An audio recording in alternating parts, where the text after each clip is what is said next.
Jueves 7 de abril del 2022, bienvenidos amigos y amigas a la emisión estelar de Noticias 7. Gracias a quienes nos sintonizan a través de www.eltelegrafo.com.es y a través de nuestras redes sociales. Aquí les vamos a contar, como todos los días, las noticias más importantes de la jornada. Antes, saludamos a nuestro compañero Byron Galarza.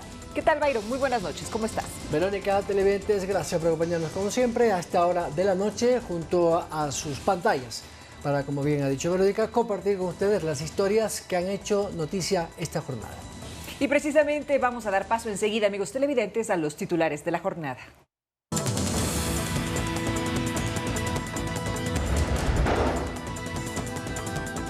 Gobierno destinará $2 millones en la rehabilitación del sistema penitenciario y reforzará cárceles de máxima seguridad como La Roca. El ministro del Interior elaborará con la policía una nueva estrategia a fin de enfrentar el crimen organizado en Guayaquil y otras zonas conflictivas. El bloque Acuerdo Nacional BAN expulsó de sus filas a Virgilio Saquicela, el primer vicepresidente de la legislatura, luego del bochornoso incidente que ocurrió en el Consejo de Administración. En deportes, la selección femenina de fútbol enfrentará a Colombia, Chile, Paraguay y Bolivia en el marco de la Copa América a realizarse en el país cafetero. En lo internacional, 11 obreros han muerto en una mina de Antioquia, Colombia, tras una enorme avalancha que los enterró. El mal tiempo golpea esa zona del noroccidente colombiano.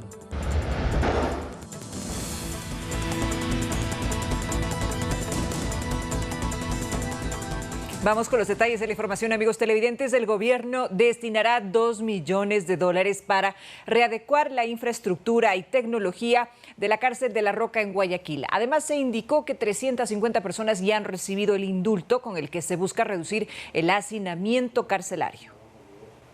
En rueda de prensa, el director del SNAI recalcó que en el Centro de Privación de Libertad número 3, más conocido como La Roca, solo están aislados los cabecillas a quienes se los responsabiliza de la masacre del Turi del pasado domingo. Que no se ha trasladado con otros líderes o cabecillas de las organizaciones delictivas. Se encuentran estas 5 personas, las mismas que tendrán un régimen diferente. Aquí se anunció que el gobierno realizará una inversión de $2 millones para repotenciar el centro carcelario, con el objetivo de habilitar 189 plazas. Se realizará una inversión en infraestructura, equipamiento y tecnología, la misma que ya está siendo incorporada. Se aseguró que los guías que custodian este centro forman parte de un grupo especial de agentes penitenciarios, que según Ramírez es un número suficiente para controlar esta cárcel, mientras que la policía también realiza operativos permanentes para garantizar la seguridad en el sector. El dispositivo policial se mantiene al 100% en la zona 8 de la Policía Nacional y el dispositivo se está implementando en el sector del complejo penitenciario. Es una reorganización de nuestros medios que permite contener y mantener la seguridad en ese sector. También se indicó que 350 personas han recibido el indulto, el cual forma parte de la estrategia del gobierno para reducir la sobrepoblación carcelaria. Pero ojo, son personas que ya cumplieron el 40% de su pena con el anterior código y el 60% con el actual código. Tenemos previsto que aproximadamente con este decreto sean beneficiadas 1.800 personas. Al momento existen 33.000 personas privadas de libertad con un hacinamiento del 14.20%. Edison Saavedra, Noticias 7. Y el presidente de la República, Guillermo Lasso, revisará todas las acciones en materia de seguridad, sobre todo en Guayaquil. Así lo dio a conocer el ministro del Interior, Patricio Carrillo, quien además lamentó lo ocurrido con un guía penitenciario. El ministro del Interior, Patricio Carrillo, adelantó que el próximo viernes 8 de abril visitarán junto al presidente Guillermo Lasso la ciudad de Guayaquil para constatar acciones que se generarán para precautelar la seguridad. Esto dijeron, más allá de la crisis penitenciaria. Necesitamos también devolverle un poco de tranquilidad a la ciudad de Guayaquil.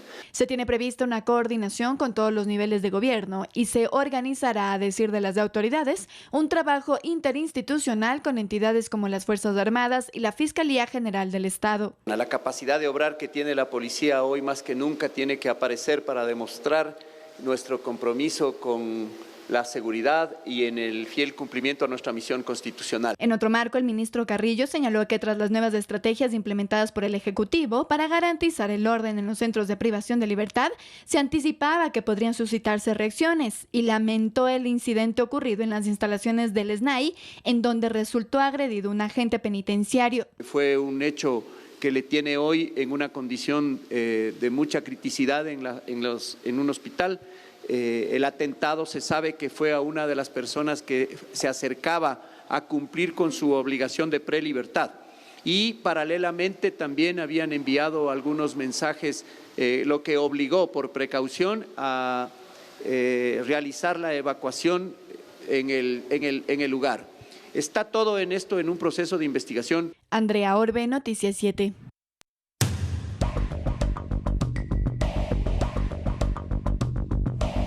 Atención amigos televidentes, la bancada del Acuerdo Nacional expulsó de sus filas al vicepresidente de la Asamblea, el legislador Virgilio Saquicela, quien dirigió la última sesión del CAL, durante la cual se quisieron calificar las denuncias en contra de sus propios integrantes, incluyendo a la presidenta de la Asamblea, Guadalupe Llori. Secretario, usted está para leer lo que se le ordena y para informar lo que se le requiere. Usted no puede opinar, menos esgrimir un criterio. Si está mal enseñado eso, tiene que aprender. Se toma nota, vicepresidente, para que conste en actas, nunca le faltaba el respeto, con su autorización. Todo queda en actas, porque no puede ser de otra manera. Con su autorización, señor vicepresidente. Ahórrese sus opiniones y proceda con lo que se le dispone. Esta es la reacción de Virgilio Saquicela, que en calidad de presidente encargado de la sesión del CAL del pasado 6 de abril, ha sido el detonante de una serie de críticas. Ningún ser humano merece ser maltratado. Y la posterior desvinculación de su bancada, que dice no tolera esta clase de comportamiento. Sin duda, ese no es nuestro accionar, no son nuestros principios, no son nuestros valores. Y es que además del cruce de palabras en la sesión, también se cuestiona el hecho de que Saquicela viabilizara la reunión en la que se pretendía calificar las denuncias en contra del CAL y de la presidenta Llori. Con el ánimo de apurar el tratamiento de las denuncias, entorpecieron una sesión que tenía otros propósitos. El legislador, como presidente encargado, convocó la reanudación de esta sesión para este lunes. Ya deberíamos tener las denuncias en nuestras manos, que es lo único que nos ha impedido conocerlas el día de ayer. Y es que Llori, de acuerdo a lo que dicta la ley, tiene hasta el viernes para enviar las denuncias a los miembros del Consejo de la Administración Legislativa para su respectiva calificación. Y obviamente, al estar todos los asambleístas del CAL denunciados, lo que hemos dicho es que esto tiene que subir al Pleno porque nosotros no podríamos tratar una denuncia contra nosotros mismos. Carolina Basante, Noticias 7. A propósito del tema, el futuro de las 7 acusaciones por supuesto incumplimiento de funciones que enfrenta la presidenta de la Asamblea, Guadalupe Llori, y los miembros del Consejo de Administración Legislativa CAL aún es incierto. En la siguiente nota les explicamos por qué. Los aspectos por los cuales son señalados Llori y el CAL tienen que ver con la suspensión de sesiones, no dar paso a apelaciones a la presidencia, la calificación de proyectos, la calificación de juicios políticos, el receso legislativo y la consulta prelegislativa. Definitivamente tiene que verificar a la Comisión de Pluripartidista, porque es un tema de verificación de cumplimiento de funciones atado a analizar estrictamente la norma. Para el ex legislador y jurista Henry Cucalón, los argumentos de incumplimiento en contra de Llori son claros. Hay notorios incumplimientos de funciones, entre los cuales está haber pasado más de 30 días sin poner en una sesión un tema que haya sido suspendido su tratamiento, por lo cual sería procedente la denuncia en su contra. Sin embargo, en cuanto a las otras 2 que señalan al CAL en conjunto, dice, están mal planteadas. No cabe procesos de destitución en combo, deben ser individualizadas. Con esto coincide también Livia Rivas, experta en temas legislativos. Luego de calificar, pues hubiera sido la Comisión Pluripartidista la que las hubiera unificado. Justamente la forma en cómo tramitar estas denuncias es un debate abierto en la legislatura. Un debate infundado, dice Cucalón, quien formó parte de la gestión que reformó la ley legislativa, en donde se modificó el mecanismo de destitución de autoridades en el Parlamento. Que se sustancie de la misma forma de la institución asambleísta estuvo siempre. Sin embargo, muchísimos legisladores se lo quisieron pasar por alto. Carolina Basante, Noticias 7. La investigación legislativa sobre el caso Petrochina ya está en la Fiscalía General del Estado. La entrega de los insumos indagatorios fue hecha por el presidente de la Comisión de Fiscalización, Fernando Villavicencio, y el asambleísta Pedro Velasco. En un comunicado exhortaron a la fiscal general Diana Salazar para que en el marco de sus competencias se investigue el presunto cometimiento de delitos y formule cargos en contra de los implicados en esta presunta trama de corrupción relacionada a la venta anticipada de petróleo durante los años 2009 y 2021 a empresas asiáticas que habría generado un perjuicio al Estado de más de 4.700 millones de dólares. Hoy está en manos de la Fiscalía General del Estado evidencia suficiente para formalizar y formular cargos en contra de una decena, un poco más, de presuntos responsables, liderados por el expresidente Rafael Correa Delgado. La trama Petrochina puede considerarse el mayor escándalo de corrupción petrolera de las últimas décadas porque involucra la entrega de más de 1.300 millones de barriles de petróleo para pagar una deuda externa carísima, contratada con intereses del 7 y hasta el 8% con China y Tailandia. Después de la pausa, amigos televidentes, vamos a tener la presencia de Pedro Álava, ministro de Agricultura y Ganadería, con quien vamos a conversar sobre la situación del banano ecuatoriano. Ya regresamos.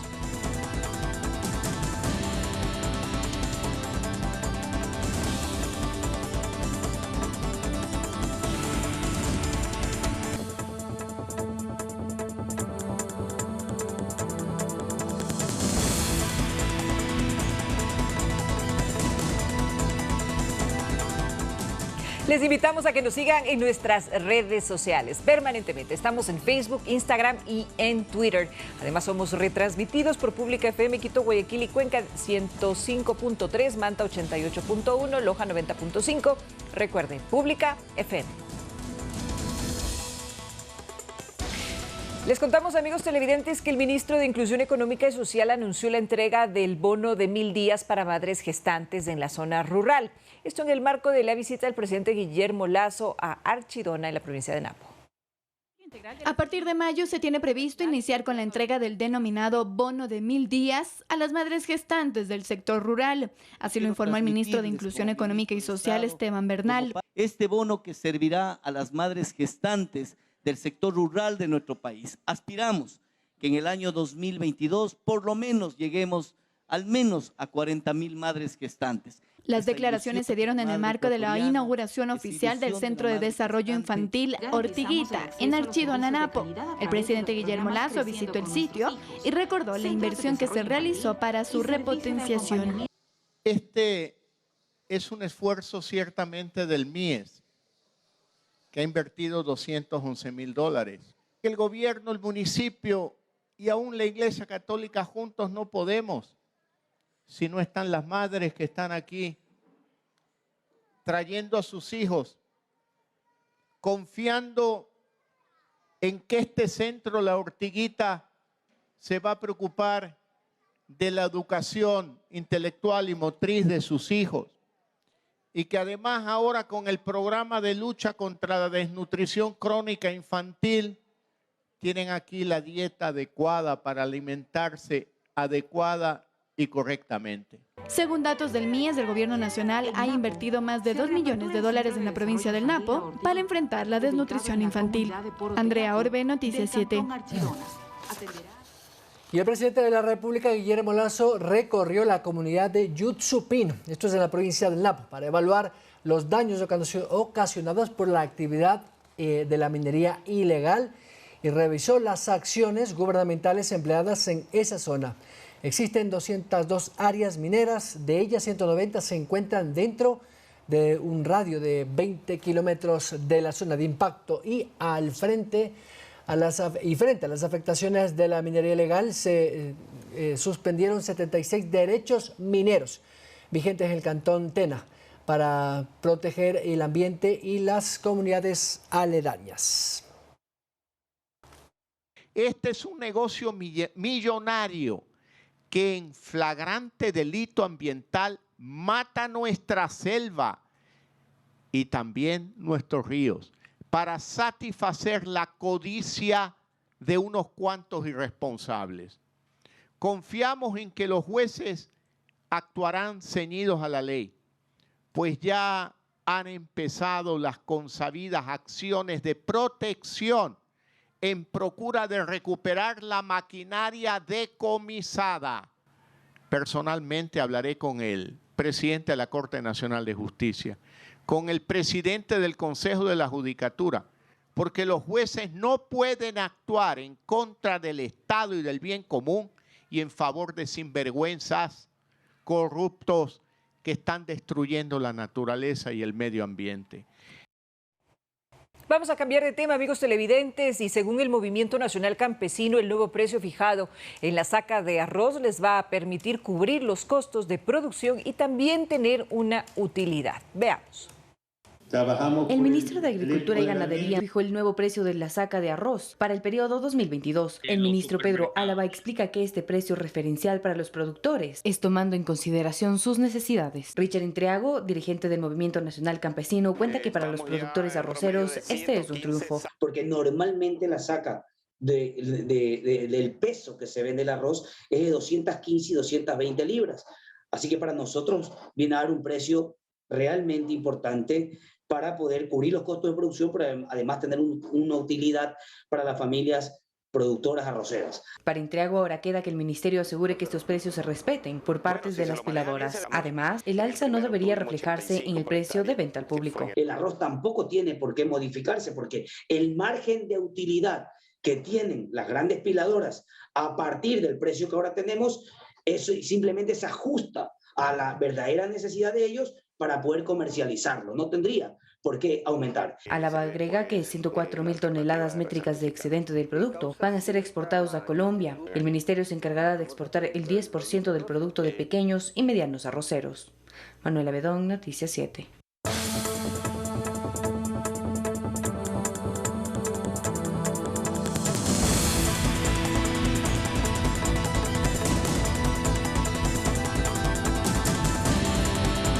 Agradecemos la presencia del señor ministro de Agricultura y Ganadería, Pedro Álava, que está en Berlín, nos atiende a esta hora. Señor ministro, gracias por acompañarnos. Bueno, me decía la mañana, y esto está siendo salido, se emite esta noche, que usted ya ha logrado un preacuerdo, o por lo menos una conversación formal, con los importadores y compradores de la fruta ecuatoriana en Europa, uno de los principales mercados. ¿Cuál es el resultado, ministro? Ya, déjeme ser muy explícito. Todos los países productores, incluido el Ecuador, han venido a reclamar, si se puede usar este término, a los importadores de las frutas, de banano, especialmente de los países de origen, a que se reconozcan efectos exógenos que han causado el incremento del costo de producción de nuestra fruta. Estos señores compradores, como las grandes cadenas transnacionales como la Aldi, insisten en que quiere revisar a través de una metodología transparencia en nuestros costos. Nosotros le hemos hecho sí, desde luego que sí, así como ustedes también tienen que transparentar cuáles son los beneficios vendiendo nuestra fruta en sus supermercados, a tal extremo de que estoy planteando a través de la embajada aquí del Ecuador y en reunión con el ministro de Agricultura de Alemania, que vamos a llevarlo el día de mañana, que creemos mesas de trabajo. El Ecuador, a través del clúster bananero, reciba a los representantes de las compañías estas compradoras de banano y que ellos establezcan quiénes son sus negociadores. Y conjuntamente llegar a la realidad de lo que está sucediendo para llegar a un precio justo que el Ecuador propone. Señor ministro, el precio justo siempre se determina por muchos factores y en esos hay que hacer un trabajo muy minucioso de financiero, un costo financiero. Eso diría, por ejemplo, y usted que es un técnico me lo va a explicar de manera más didáctica y se puede, iría lo que significa el porcentaje del flete de barco, evidentemente, los insumos agrícolas y también aquellos insumos como el cartón y el plástico que también han subido un incremento. ¿Eso sí están conscientes los europeos? Eso es lo que no están conscientes los europeos. Para eso necesitamos estas mesas de trabajo para que ellos constaten y confirmen que estos efectos exógenos son los que están incrementando los costos de producción de la fruta en el Ecuador. Entonces, ¿una comisión de compradores europeos o de importadores podría venir al Ecuador y ver, por ejemplo, cómo es la producción en finca para que tenga una idea de la trazabilidad del negocio? Ese es el objetivo de esta culminación de esta feria. No solamente el Ecuador, todos los países tienen los mismos problemas, pero nos han escuchado, ellos han planteado sus puntos de vista. Entonces, como arribo final, yo como ministro de Agricultura he dirigido oficio al ministro de Agricultura de Alemania, solicitando que sean ellos quienes establezcamos un control y constituyamos las famosas mesas de trabajo. En la mesa de Ecuador estará el clúster bananero y en la mesa de los importadores lo que estas compañías importadoras deseen. Pero que comencemos ya, que nos fijen una agenda para comenzar a trabajar, porque el país no espera más. Señor ministro, ¿y la demanda del banano ecuatoriano en Europa se mantiene? ¿Los mismos números que, por ejemplo, el primer trimestre del año pasado, solo para tener así un comparativo? ¿O hay fruta que se ha quedado y que no está siendo comprada por los europeos? Desde luego, se está quedando una cantidad significativa de fruta. No se olvide que Rusia importaba del Ecuador más o menos el 23% de sus exportaciones y Ucrania el 2%. Estamos hablando de un 25% de mercado que se ha perdido debido a este conflicto de estos dos países. Señor ministro, me gustaría aprovechar también su presencia y le quiero agradecer para que nos dé más detalles de este precio de sustentación de la saca de arroz que a través de acuerdo ministerial el ministro subrogante ya lo ha puesto en vigencia. ¿Puede darnos algunos nuevos elementos? Sí, al igual que en todos los costos, pero déjeme decirle algo, el único precio oficial es el precio de la caja de banano que por ley se lo fija.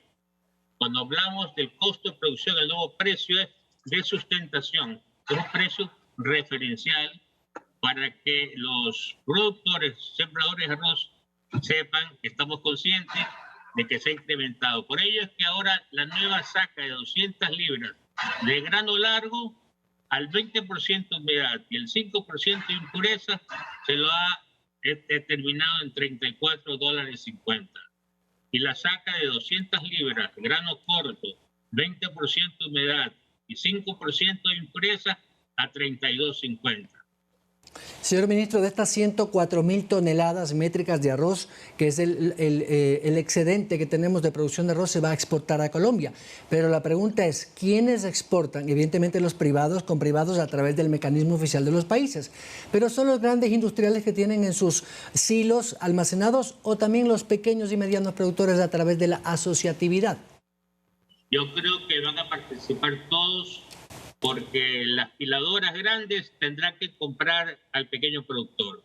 En eso vamos a ser muy celosos, chequeando que así se cumpla. Además, el Ministerio de Agricultura tiene el 10% de cuota para esas exportaciones y vamos a ir con esa cantidad correspondiente al 10% a contactar a las asociaciones, a los pequeños productores arroceros, para que sean ellos los privilegiados primeramente.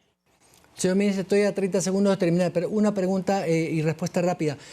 ¿Tiene usted tal vez un balance preliminar de cuánto daño o afectación ha causado las inundaciones en la costa, sobre todo de cultivos del sector agrícola en términos generales?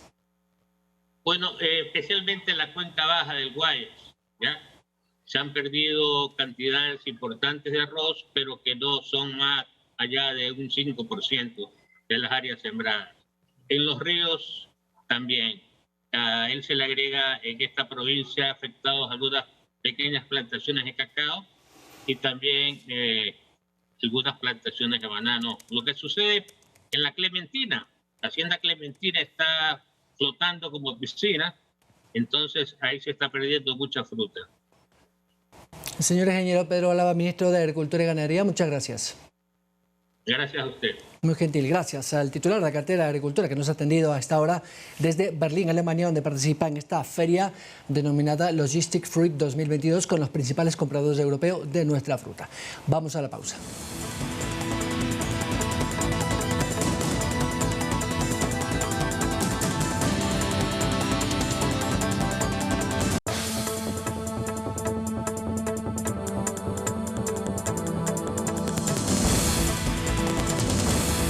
Síguenos en nuestras redes sociales, Facebook, Instagram y Twitter.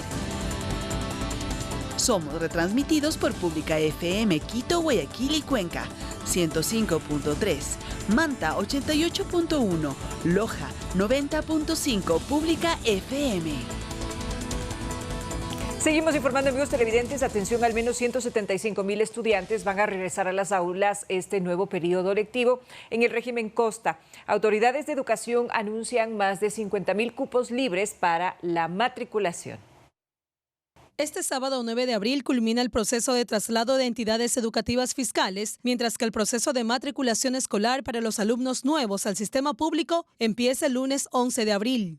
Hasta el momento hemos tenido 132.000 traslados a nivel nacional para el régimen Costa Galápagos y principalmente en la zona 8 hemos tenido alrededor de 43.000 traslados hasta el momento. Cuando no lo pueden hacer a través de la página web, pueden hacerlo también a través de operadores telefónicos que hemos puesto a disposición de toda la ciudadanía. A nivel nacional tenemos 310 operadores. Las autoridades de educación afirmaron que existen 53.000 cupos libres para nuevas matrículas. Tendremos un nuevo proceso de traslados nuevamente habilitado a partir del 27 de abril. Ese quedará habilitado hasta el 1 de mayo, previo al inicio del año lectivo.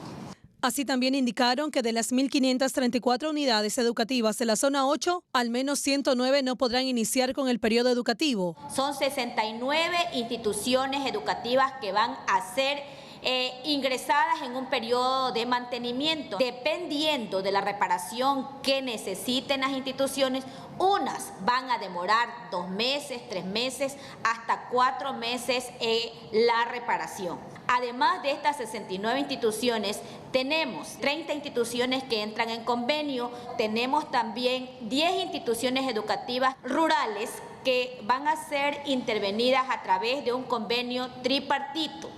Finalmente, la subsecretaria de Educación de la Zona 8, Guayaquil, Durán y San Borondón, afirmó que 750.000 estudiantes esperan para este nuevo periodo lectivo. Y la Comisión de Salud de la Asamblea exhortó al presidente Lasso que declare en emergencia al Instituto Ecuatoriano de Seguridad Social. Esto tras la desvinculación de algunos médicos y personal sanitario que laboraban en algunos hospitales. Entre tanto, las autoridades del IES han señalado que se revisará cada caso. La Comisión de Salud de la Asamblea Nacional resolvió exhortar al presidente Guillermo Lasso para que se declare en emergencia el Instituto Ecuatoriano de Seguridad Social. Esto tras la desvinculación del personal de salud de diferentes hospitales. Las autoridades del IES aseguraron que la institución sí ha cumplido con la ley humanitaria. El IES ha otorgado 6.432 nombramientos definitivos por la ley humanitaria. Entonces, yo creo que eso sí es cumplir, pues. Señalaron que estas desvinculaciones se tratan de contratos ocasionales, mismos que estaban programados. Si es que hay alguna equivocación y en el camino ha quedado alguien, pues serán temas puntuales que habrá que revisarlos con cada una de las personas y de los afectados.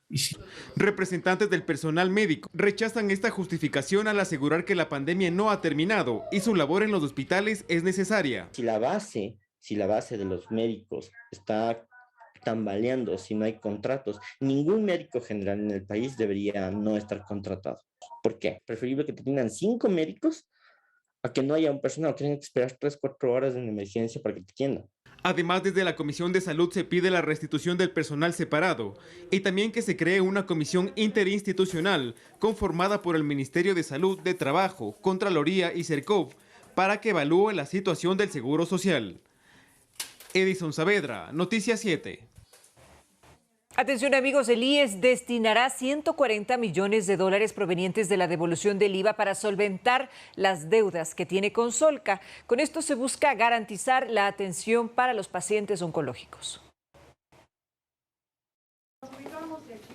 El Instituto Ecuatoriano de Seguridad Social y la Sociedad de Lucha contra el Cáncer mantuvieron una reunión para buscar soluciones para el pago de la deuda que el IES mantiene con Solca, en donde se llegaron a varios acuerdos. El IES se compromete a utilizar 140 millones de dólares que vamos a recibir de una devolución del IVA. Además, Solca dará al IES un descuento del 10% de la deuda hasta el 2020. Estamos hablando de deudas desde el año 2010. A nosotros nos ha tocado, como cualquier administración, asumir compromisos anteriores que los estamos honrando y los vamos a honrar. Para la cancelación de los pagos que se prevé realizar hasta el 31 de mayo, no será necesario que se realicen auditorías que no se efectuaron en los plazos establecidos. Sin embargo, el IES podrá realizar auditorías posteriores. Los presidentes de Solca que asistieron a la cita agradecieron haber llegado a consensos, lo que garantiza que la institución pueda seguir recibiendo a pacientes oncológicos. Se continuará atendiendo sin ninguna restricción a los nuevos pacientes, porque los actuales sí se los está atendiendo. Todos nuestros pacientes van a seguir siendo atendidos por Solca. El 90% de los pacientes con cáncer del IES se derivan a Solca. Edison Saavedra, Noticias 7. Y el Comité Ecuatoriano de Comercio Exterior, COMEX, autorizó el inicio de las conversaciones con China al ministro de Producción, Julio José Prado. Este es un paso previo de la normativa ecuatoriana para negociar un tratado de libre comercio con ese país.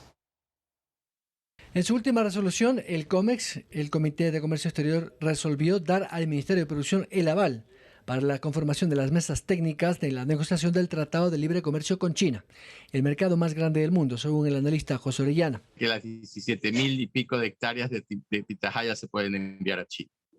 Las que hay en existencia en Ecuador, o sea, toda la producción se puede ir a China.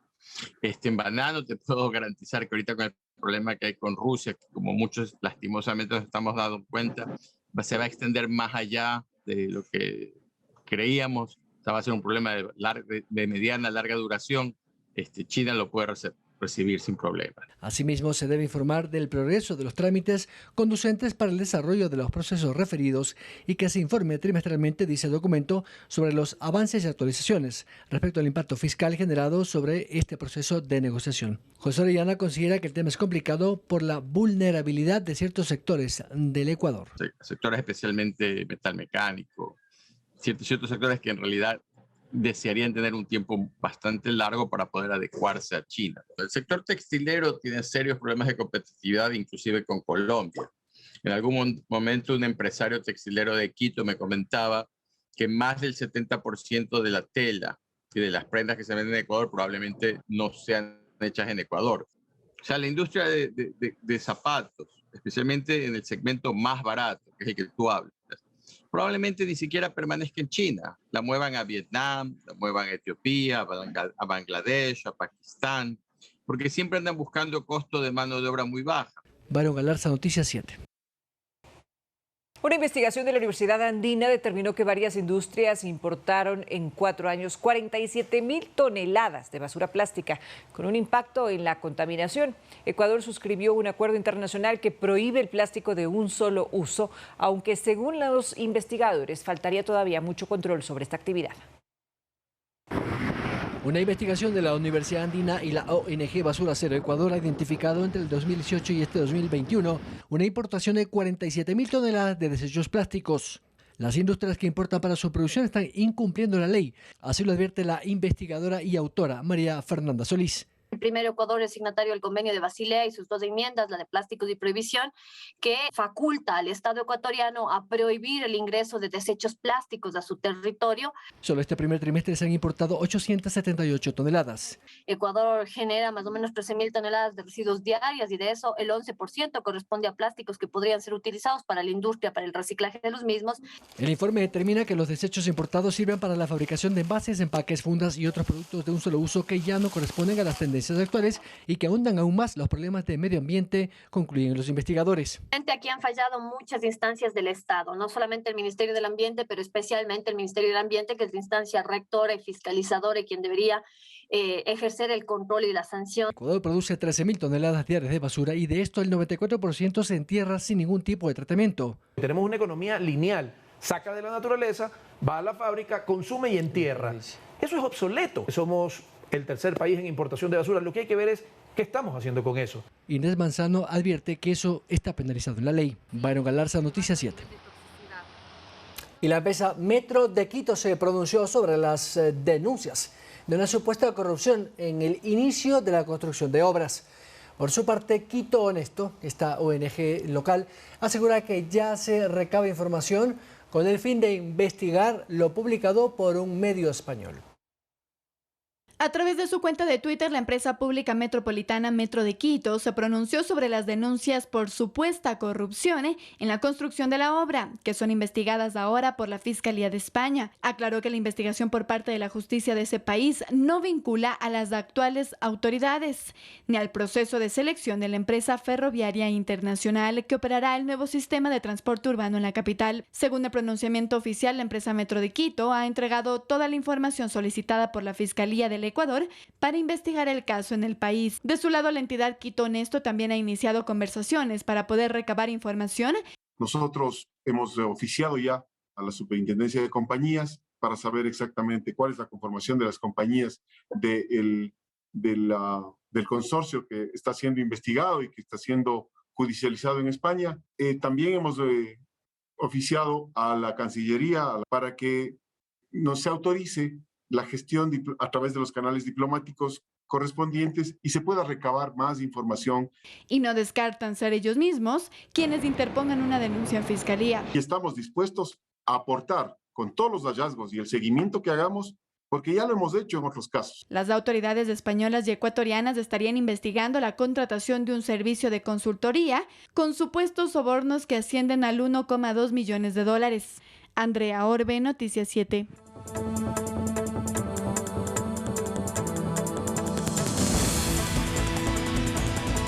Y a esta hora vamos a conectar con la sala de redacción de Noticias 7 para que nos comente una última hora. Así es, compañeros, amigos televidentes, del Ministerio del Interior hace pocos minutos confirmó este noticiero que 4 personas vinculadas a Don Nasa fueron capturadas en Quito. Les tenemos un informe. La policía confirmó la captura de 4 personas que estarían involucradas a la organización Big Money de Miguel Ángel Nazareno, más conocido como Don Nasa. Presume que posiblemente fue este señor de la organización de Don Nazareno que se encontraba en eso. Los detenidos estaban en posesión de dinero en efectivo en 2 vehículos. Posteriormente, una vez que llega la policía, toma procedimiento, encuentran 2 vehículos, encuentran dinero en efectivo en varias maletas. Se presume que en el lugar de los hechos estuvo Don Nasa, quien no fue encontrado por la policía. Sin embargo, en redes sociales circula una fotografía de quien parecería Miguel Ángel Nazareno. Luego de la investigación se podrá dar si tiene relación o no con algún caso anterior que está con el Big Money. Todavía no podemos determinar si es. Y la policía ha implementado un dispositivo para comprobar si es realidad o no la presencia de la persona que ustedes mencionaron. Las investigaciones buscarán determinar a quién pertenecía el dinero en efectivo, así como los 2 automóviles involucrados. Edison Saavedra, Noticias 7. Le ampliaremos esta información en nuestras próximas emisiones. Regresamos de estudios.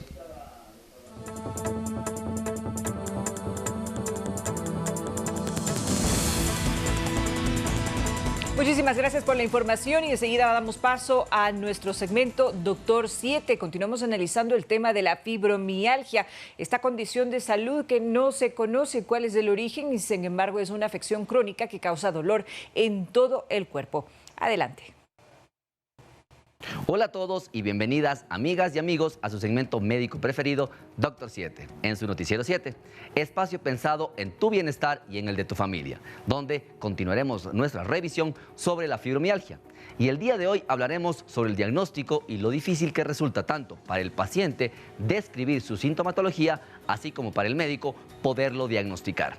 Le saluda en tu segmento su médico internista, el doctor Carlos Nieto, de su centro clínico MedInter, recordándoles que nos sigan en las redes oficiales de Ecuador TV para revisar este y otros contenidos previos. Vamos con el segmento del día de hoy. Esto es Doctor 7. Para hablar del diagnóstico de esta enfermedad se deben tomar en cuenta varios puntos importantes, ya que antes los médicos examinábamos entre 18 y 19 puntos específicos del cuerpo de una persona para ver cuántos de ellos eran positivos y sentían dolor al presionarles firmemente. Las nuevas pautas del Colegio Americano de Reumatología básicamente no exigen un examen de los puntos sensibles. En su lugar, el factor principal y necesario para un diagnóstico de fibromialgia es el dolor generalizado en todo el cuerpo durante al menos los 3 últimos meses. Y para cumplir con los criterios, debes tener dolor en al menos 4 de estas 5 zonas indicadas. La región superior izquierda, incluidos el hombro, el brazo y la mandíbula. Región superior derecha, incluidos el hombro, el brazo o la mandíbula. Región inferior izquierda, incluidos la cadera, el glúteo y la pierna. La región inferior derecha, incluidos la cadera, el glúteo y la pierna. Región axial, que incluye el cuello, la espalda, el pecho o el abdomen. Y es muy importante recordar que, a diferencia de la fibromialgia, las enfermedades reumáticas causan mucha inflamación en las articulaciones y en los tejidos. O sea, que no se hinchan, no se ponen rojas, calientes las articulaciones o la masa muscular cuando hablamos de fibromialgia. Por eso, podríamos hablar de algunos criterios necesarios para el diagnóstico de la fibromialgia o su probabilidad diagnóstica. Despertar con cansancio o con fatiga. También problemas cognitivos de memoria o del pensamiento. Más varios de otros síntomas físicos generales. Por ejemplo, también síntomas que permanecen 3 meses como mínimo en un nivel bastante igual o similar. Y que no haya otro problema de salud que pudiera explicar el dolor y los síntomas que presentan los pacientes. Además, tu médico podría sugerirte el realizar algunas pruebas para poder descartar otros trastornos que presentan síntomas muy similares a la fibromialgia. Y por todo esto, es muy importante, amigas y amigos, el poder reconocer a tiempo la necesidad de buscar apoyo médico clínico ante la sospecha de una fibromialgia. Porque mientras más tiempo pasas con dolor, se altera más tu calidad de vida y te alejan de las cosas que te agradan a ti, a tu familia y a tus amigos, alterando tu desarrollo laboral y personal. Por lo cual te recomendamos no dejar de acompañarnos en el resto de cápsulas médicas de esta semana en Doctor 7 de tu Noticiero 7 y recuerda que en tus médicos de Centro de Salud MedInter estamos listos para guiarte y ayudarte con el manejo de tu salud, porque siempre estamos atentos a tu salud.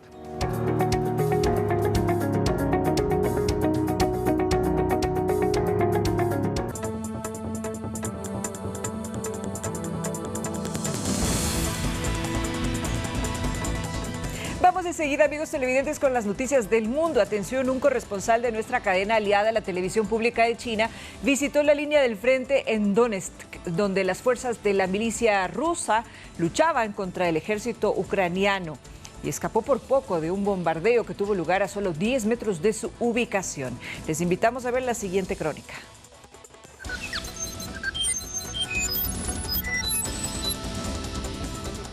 El corresponsal de la CGTN, Dmitry Maslak, se adentró en el campo de batallas de una calle ubicada a unos 5 kilómetros del centro de la ciudad de Donetsk, en donde múltiples edificios resultaron gravemente dañados por los bombardeos. Para ofrecer una cobertura en directo del conflicto en curso, Maslak se puso en contacto con una escuadra de morteros de las milicias de Donetsk que han estado disparando durante 24 horas seguidas, en respuesta a los ataques contra las zonas residenciales de la ciudad en los últimos días. Se ha confirmado la coordenada del punto de disparo. La escuadra de morteros está a punto de actuar en contra del objetivo designado.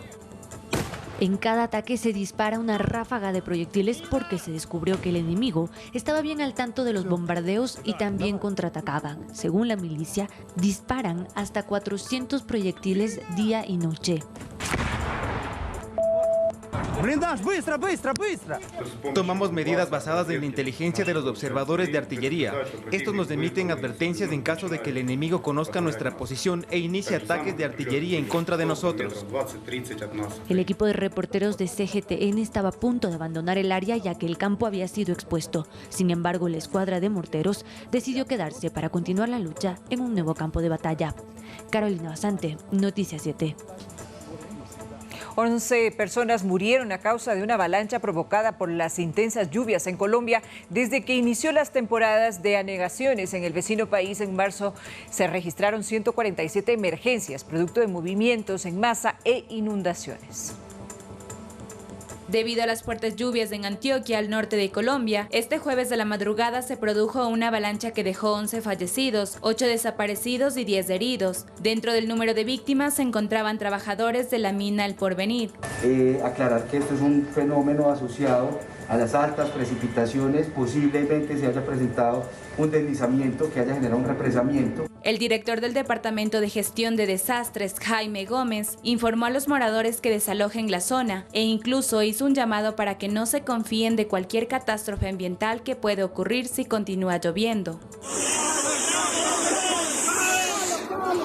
El presidente de Colombia, Iván Duque, manifestó su apoyo a los afectados a través de una publicación en su cuenta de Twitter.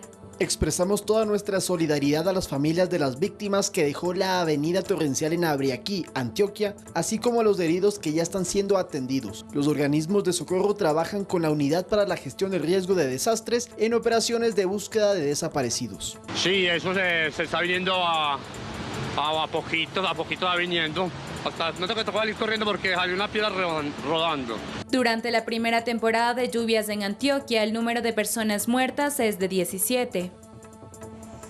Rusia fue expulsada del Consejo de Derechos Humanos de las Naciones Unidas, mientras que en Perú se suspendieron las manifestaciones por el incremento del precio de combustibles y alimentos, aunque adelantaron que se trata de una medida temporal. Les vamos a contar los detalles en el siguiente resumen de Noticias Internacionales, amigos.